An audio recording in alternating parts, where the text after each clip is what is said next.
Hello സുഹൃത്തുക്കളെ, നിലവിൽ Facebook എല്ലാവർക്കും പണി കൊടുത്തു തുടങ്ങിയിട്ടുണ്ട്. ഒരുപാട് വർഷങ്ങൾക്ക് മുമ്പുള്ളതും അതുപോലെ തന്നെ മാസങ്ങൾക്ക് മുമ്പുള്ള ഫോട്ടോക്കും അതുപോലെ വീഡിയോക്കും റീൽസിനൊക്കെ പണി തുടങ്ങിയിട്ടുണ്ട്. ഫേസ്ബുക്കിന്റെ content monetization policy, partner monetization പോളിസിക്കെതിരായിട്ടുള്ള എല്ലാ ഫോട്ടോസിനും വീഡിയോസിനും കണ്ടന്റിനൊക്കെ പണി കൊടുത്ത് തുടങ്ങിയിട്ടുണ്ട്. അതായത് നമ്മൾ വീഡിയോ അപ്ലോഡ് ചെയ്യുമ്പോഴായാലും റീൽസ് ആയാലും അതിനുശേഷം ഫോട്ടോസ് ആയാലും ശരി, ഞാൻ ഒരുപാട് പ്രാവശ്യം പറഞ്ഞിട്ടുണ്ട്, സെക്ഷൽ ആയിട്ടുള്ള വീഡിയോസ് ഫോട്ടോസ് അപ്ലോഡ് ചെയ്യരുത്, കുട്ടികളെ ആക്രമിക്കുന്ന കുട്ടികളായിട്ട് ബന്ധപ്പെട്ട് മോശമായിട്ടുള്ള വീഡിയോസോ ഫോട്ടോസ് ഒന്നും അപ്ലോഡ് ചെയ്യരുത്.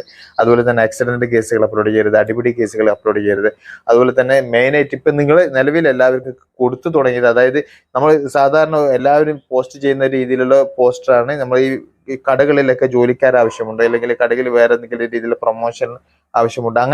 അങ്ങനെയുള്ള ഫോട്ടോസിന് വരെ ഇപ്പൊ നിലവിൽ പണി കൊടുത്ത് തുടങ്ങിയിട്ടുണ്ട്. അതായത് ഫേസ്ബുക്കിൻ്റെ അടുത്തുള്ളത് ഒരു തൊഴിൽ പരമായിട്ട് മറ്റുള്ളവരെ ചൂഷണം ചെയ്യുന്നത് പോലെയുള്ള രീതിയിലാണ് നമുക്ക് ഇങ്ങോട്ട് അതിന്റെ കാരണം വരുന്നത്. അപ്പം നിലവിൽ അങ്ങനെയുള്ള പോസ്റ്റർ നിങ്ങൾ അപ്ലോഡ് ചെയ്യാതിരിക്കാൻ വേണ്ടിയിട്ട് ശ്രമിക്കുക. ഒരുപാട് പേജസ് ആയാലും പ്രൊഫൈലായാലും ഇപ്പം നിലവിൽ സസ്പെൻഡ് കിട്ടിയിട്ടുള്ളത്. ഓക്കെ.